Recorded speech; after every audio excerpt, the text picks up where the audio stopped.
छात्रों, हम आपके लिए UP board class 9th math से एक वीडियो लेकर आए हैं जिसका टॉपिक है बहुपद।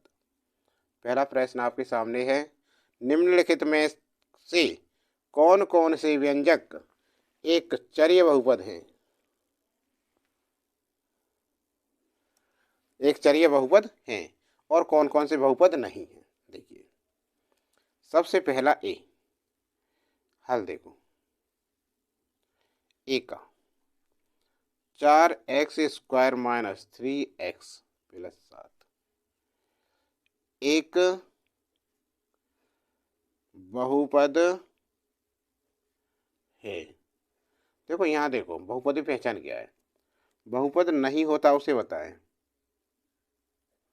बहुपद नहीं होता, कौन सा नहीं होता बहुपद? यदि अचर और चर दो होते हैं। देखो, अचर क्या होता है? अचर होता है 1 2 3 अचर जिनका मान निश्चित हो, और एक होता है चर। चर क्या होते हैं? चर होते हैं x y z। यदि चर की घात, ये वाला चर की घात x1/2 हो, ठीक है ना, बहुपद नहीं होने के लिए, और या √x, एक ही बात है ये x की बात -1 या 1/x। यदि ये कंडीशन हो चर की तो वो बहुपद नहीं होता, बाकी सभी बहुपद हैं। तो देखो, पहला ये कोई भी चीज़ नहीं है इसमें, अतः ये एक बहुपद है। बी देखिए,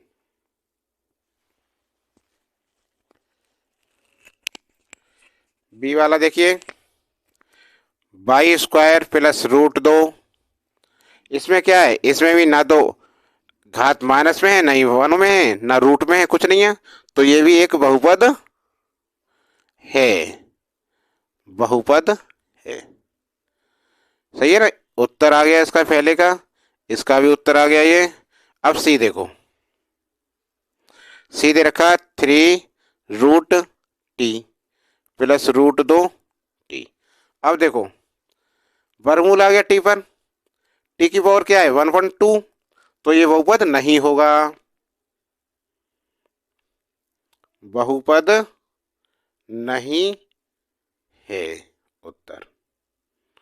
अब देखिए डी वाला, y प्लस 2/y। देखो 1/y आ गया, तो ये भी बहुपद नहीं है। बहुपद नहीं है, ठीक है। उत्तर समझ में आ रहा है ना? अब अगला सवाल, ई 3√t प्लस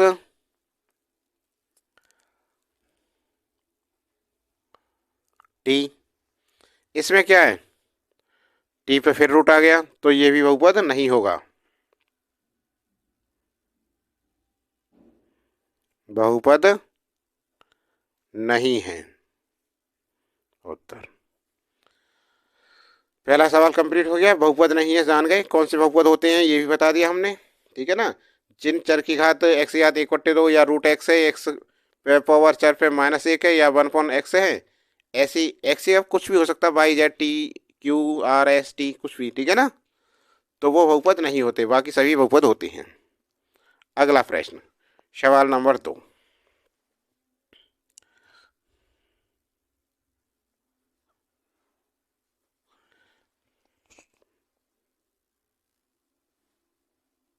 पहला सवाल तो हो गया ये बहुपद है, ये बहुपद है, ये बहुपद नहीं है, ये भी बहुपद नहीं है, और ये भी बहुपद नहीं है, ठीक है। अरे अभी 2 सवाल और रह गए इसमें भाई, तो इनको यहाँ देख लो। देखो, ई एफ में एफ, तो ये है x की घात 10 प्लस y की घात 2 और प्लस t की घात 50। तो ये क्या है? ये कंडीशन नहीं आ रही इसमें, तो बहुपद है। बहुपद है उत्तर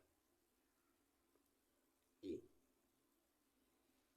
ए बी ABCDEFG। अब देखो y² प्लस √2। चर पद पे रूट नहीं है, अचर पे है, इसलिए ये बहुपद है, बहुपद है।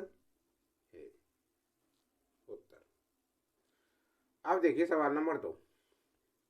निम्न प्रत्येक में x² का गुणांक लिखिए। गुणांक का अर्थ क्या है? गुणांक का अर्थ है गुणा। क्या है?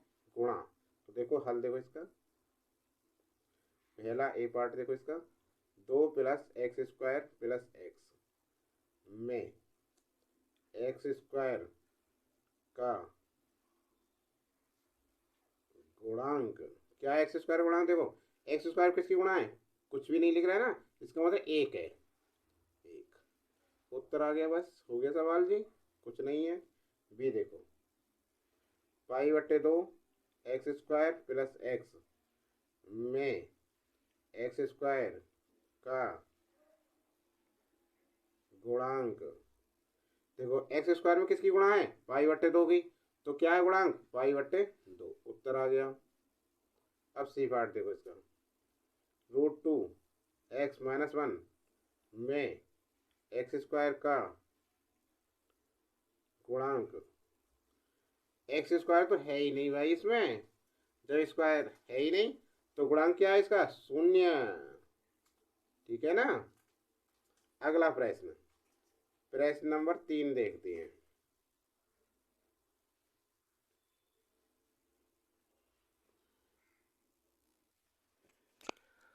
x² का गुणांक देखिए, इसमें x² के साथ गुणा किसकी है? ठीक है ना, तो पहले में गुणा किसकी है? 1 की, तो x² का गुणांक क्या हो गया? 1। उत्तर। π/2 x² + x में x² का गुणांक क्या है? π/2। उत्तर आ गया। x √2 x - 1 में x² का गुणांक, x² है ही नहीं, इसलिए क्या है? 0 है उत्तर इसका। अब निम्नांकित में से प्रत्येक बहुपद की घात लिखिए। तो देखो बहुपद दे रखे हैं, ये ए दे रखा है 5x³ + 4x² + 7x, और बी दे रखा है 5t - √7, और सी दे रखा है 3 केवल। इसमें बहुपद की घात बतानी है। तो पता है घात क्या होती है? जो चर राशि है उस पर जो सबसे बड़ी राशि घात है वही बहुपद की घात होती है। जैसे पहला देखो, ए वाले में 5x³ + 4x² + 7x में बहुपद की घात, चर राशि में सबसे बड़ी घात क्या है? 3, तो 3 उत्तर। बी पार्ट देखो इसका 5t - √7 में बहुपद की घात कितनी है? देखो t है इसमें चर सबसे बड़ा, इस पे घात कुछ नहीं लिखा, इसका मतलब 1 है इसकी घात। ठीक है, 1 उत्तर। सी देखो 3 में बहुपद की घात, बहुपद की घात, इस पे चर पद क्या है ही नहीं चर पद, तो बहुपद की घात होगी 0 उत्तर। ठीक है, अगला प्रश्न देख रहे हैं, प्रश्न नंबर 4। प्रश्न नंबर 4 देखिए, निम्नलिखित का रैखिक द्विघाती और त्रिघाती बहुपदों में वर्गीकरण कीजिए। x² + x, x - x³, y + y³ + 4d 7x³ और e 1 + x। देखो पहला देखो ए x² + x, इस पर घात कितनी है? चर पद पे घात जितनी है वो इतनी ही घाती होता है। देखो एक घात है तो रैखिक, द्विघात है, 2 घात है तो द्विघाती, त्रिघाती इसकी 3 घात हो। इसकी घात कैसी है समीकरण की? बहुपद की घात है 2। जब बहुपद की घात 2 है तो ये कैसा है? द्विघाती बहुपद, द्विघाती बहुपद। बस यही उत्तर है इसका, ठीक है ना। बी पार्ट देखो इसका, x माइनस एक्स क्यू कितनी घात है बहुपद की? 3। तो ये कैसा हो गया? त्रिघाती, त्रिघाती बहुपद उत्तर हो गया जी। अब सी देखो इसका, सी क्या है? बाई प्लस बाई की पावर 3 प्लस 4 कितनी घात है इसकी? देखो बहुपद की 3, कैसा है ये? त्रिघाती बहुपद।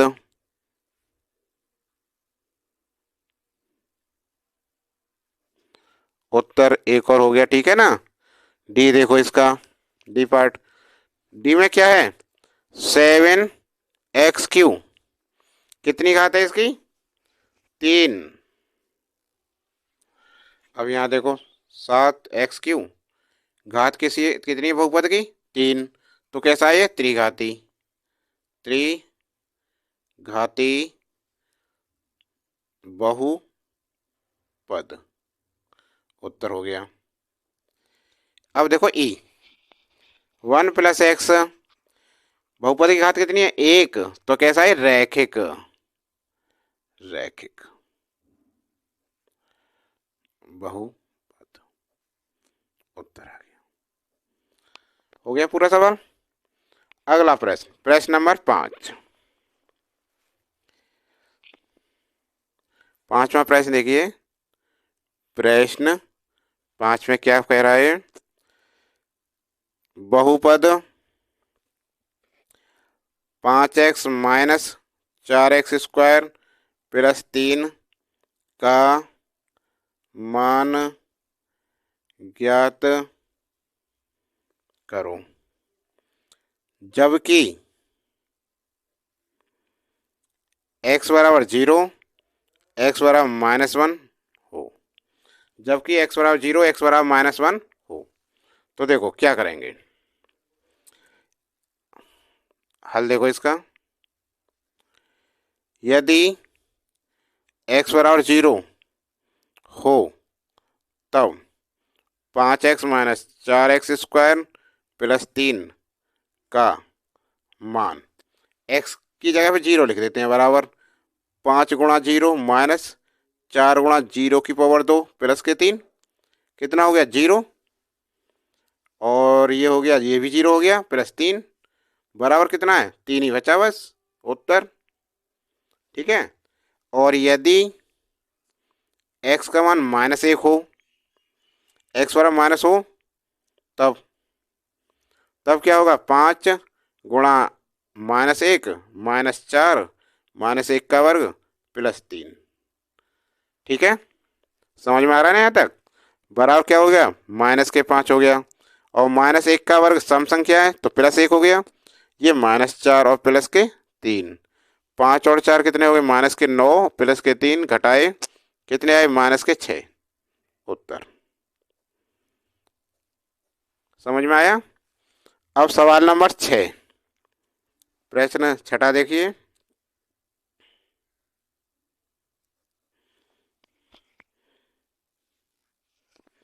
अगला प्रश्न 6 में देखिए, निम्नांकित प्रत्येक बहुपद का शून्य, शून्य की ज्ञात कीजिए।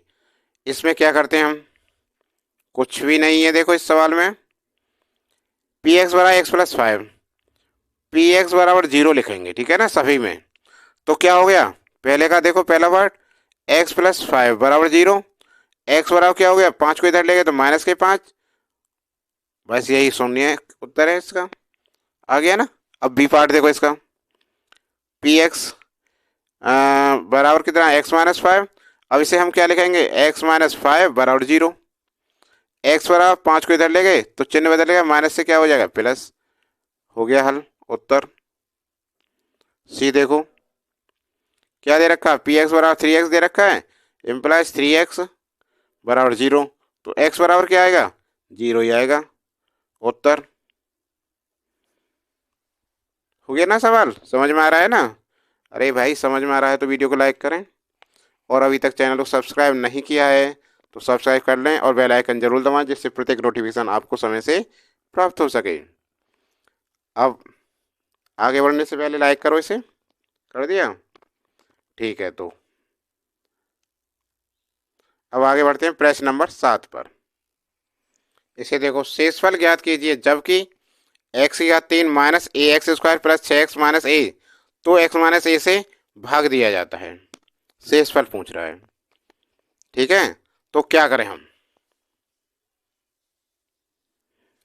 x माइनस ए बराबर 0, शेषफल के लिए ऐसा कर सकते हैं हम, x बराबर a रखने पर वही शेषफल होगा। देखो, x cube minus a x square plus 6x minus a दे रखा है, में x बराबर a रखने पर कितना हो गया ये, ए की घात 3 माइनस ए गुणा ए की घात 2 प्लस 6 ए माइनस ए बराबर ए की घात 3। ये भी ए की घात 3 हो गया, 6 ए में थे एक ए गया, 5a हो गया ये, ठीक है ना। अब ये तो दोनों कट, कितना आ गया, 5a शेषफल, उत्तर हो गया। समझ में आ रहा है ना। प्रश्न नंबर 8 देखिए। अब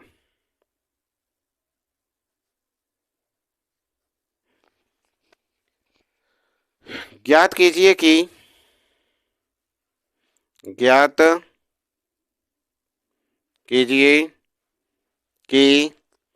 x प्लस 1 निम्न बहुपदों में से किस एक का गुणनखंड है। तो x Q plus x square plus x plus 1 x की घात 4 plus x Q plus x square plus x plus 1। हल देखो, ज्ञात कीजिए x प्लस 1 निम्न बहुपदों में से किस एक का गुणनखंड है। तो देखो, सबसे पहले क्या करते हैं, x प्लस 1 बराबर 0 इम्प्लाइज x बराबर -1 रखने पर पहला क्या है, x Q plus x square plus x plus 1 बराबर 0। मैं x की जगह -1 रखूँ तो -1 की घात 3 प्लस -1 की घात 2 प्लस -1 और प्लस 1। देखो यहाँ देखो, -1 यदि सम है तो इसका मान 1, -1 विषम है तो इसका मान -1 हो गया, ठीक है ना। अब देखो इसमें कितना हो गया, ये विषम है -1, ये सम है तो +1, ये -1 और +1, इससे ये कट गया, इससे ये कट गया, क्या आया शेषफल 0 बचा। चूंकि x बराबर -1 बहुपद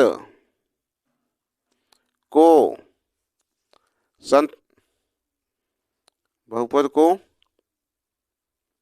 संतुष्ट करता है या x बराबर -1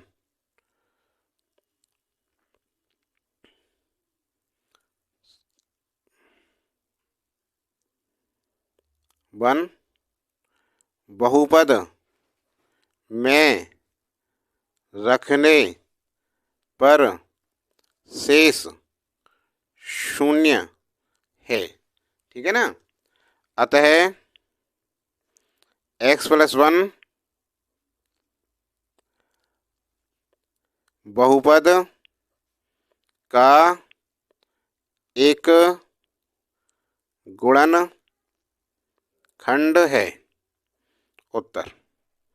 एक गुणनखंड है और यदि संतुष्ट नहीं करता तो गुणनखंड नहीं था।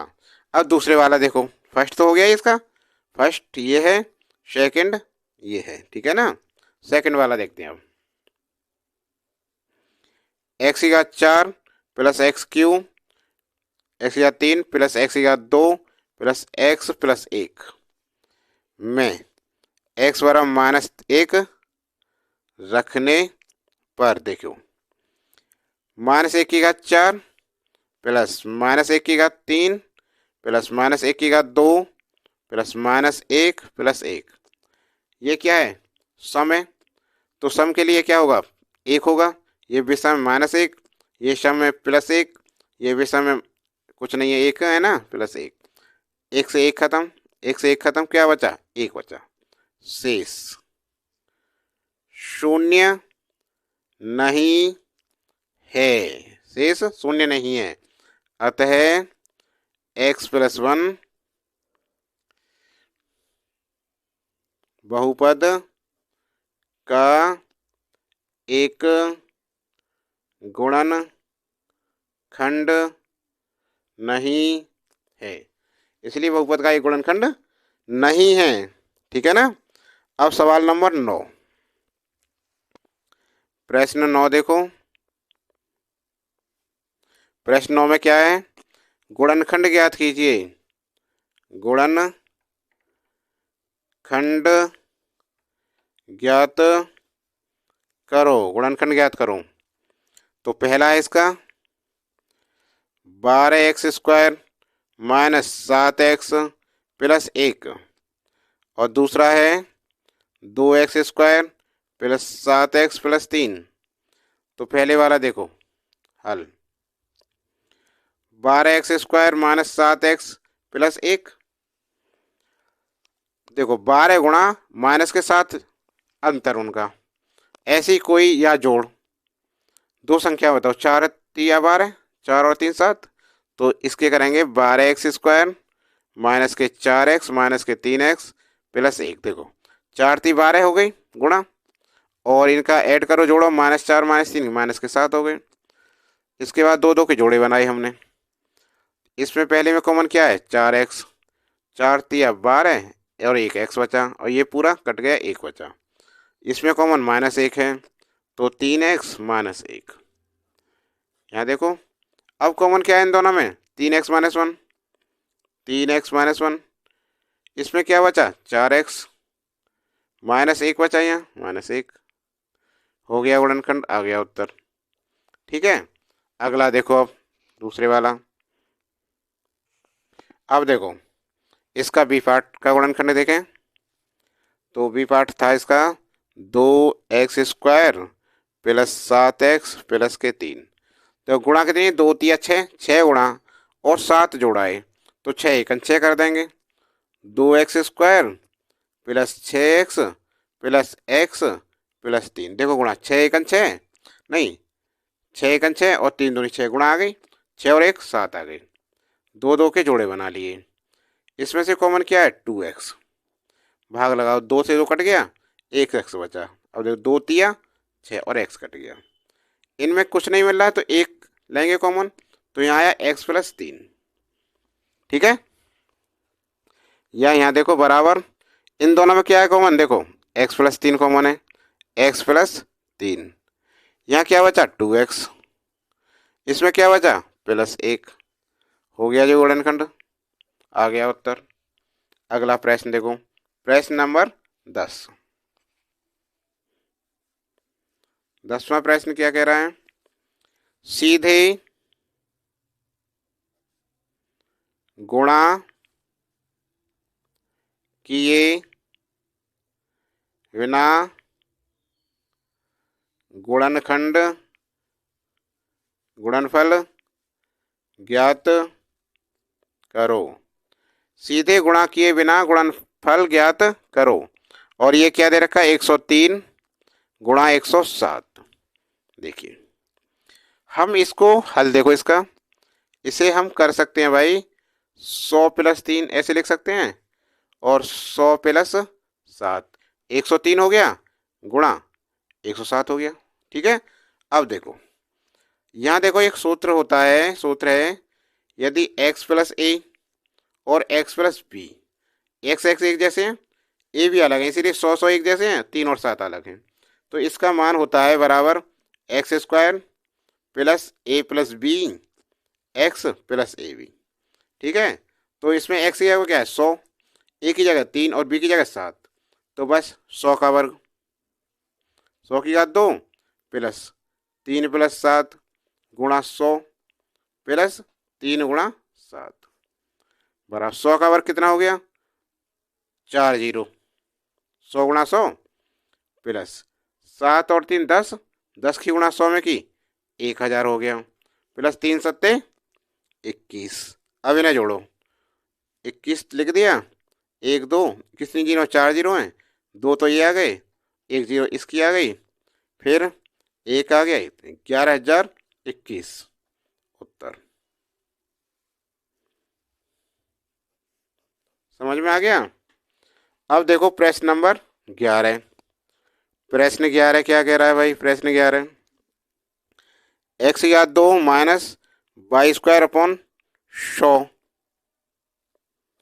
गुणनखंड करो। गुणनखंड करवा रहा है इसके, तो इसमें क्या है गुणनखंड में? देखो एक्स का स्क्वायर माइनस, हल देखो इसका,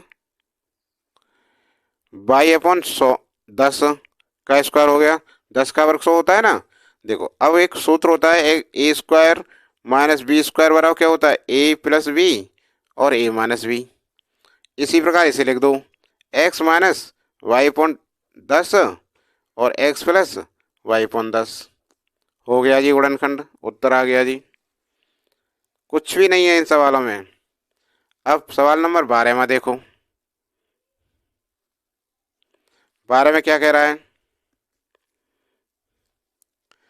12 में कह रहा है देखो, x plus 2x plus 4z x plus 2y plus 4z का होल स्क्वायर का प्रसार करो। सर्व समीका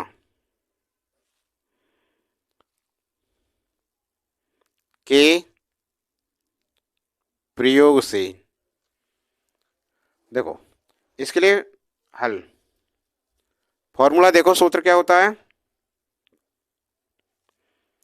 x plus y plus z का होल स्क्वायर। फॉर्मूला इसे खोलेंगे तो होता है एक्स स्क्वायर पहले पद का वर्ग दूसरे पद का वर्ग प्लस तीसरे पद का वर्ग प्लस दूना पहले दोनों की गुणा एक्स वाई प्लस दूना वाई जेड प्लस दूना जेड एक्स।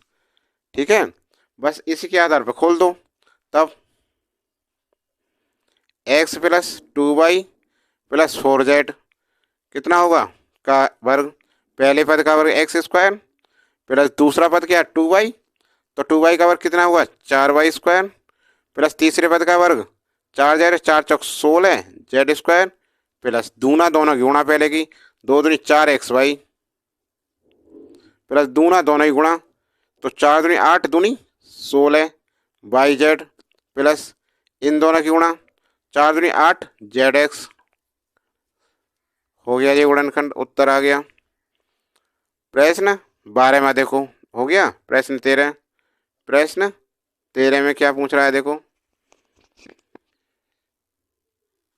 13 में सवाल देखो, 8 ए का क्यूब प्लस बी का cube plus 12 a square b 12 square b plus 6 a b square गुणनखंड करो।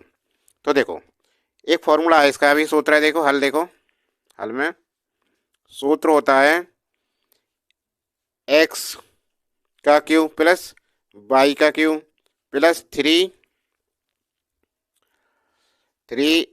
Square y plus 3x y square बराबर होता है इसका मान एक्स प्लस वाई का होल क्यूब। अब देखो तुलना करो इनकी, 8 ए का क्यूब एक्स तो इसे बनाएंगे 2 ए का क्यूब हो गया है, 2 दूनी 4 दूनी 8 है ना, 2 का क्यूब कितना होता है 8 प्लस वाई के स्थान में बी है, बी का क्यूब प्लस 3 गुणा क्या हो गया 2 ए का क्यूब, 2 ए का वर्ग कितना हुआ 4 ए स्क्वायर, 4 × 12 ए स्क्वायर और बी बिल्कुल सही आ रहा है। इसी प्रकार देखो 3 और ए गुणा 2a गुणा बी स्क्वायर। जब इसकी तुलना करी दोनों की तो दो को कितना आ जाएगा, ये बन जाएगा 2a, एक्स है 2a है 2a और बी वाई की जब बी है बी का होल क्यूब, उत्तर। आज के लिए बस इतना ही। वीडियो कैसी लगी? अच्छी लगे तो लाइक करना और कमेंट बॉक्स में लिखकर बताओ वीडियो कैसी लगी आपके लिए? अभी तक चैनल को सब्सक्राइब नहीं किया तो चैनल को सब्सक्राइब करें और बेल आइकन जरूर दबाएं, जिससे प्रत्येक नोटिफिकेशन आपको समय से प्राप्त हो सके।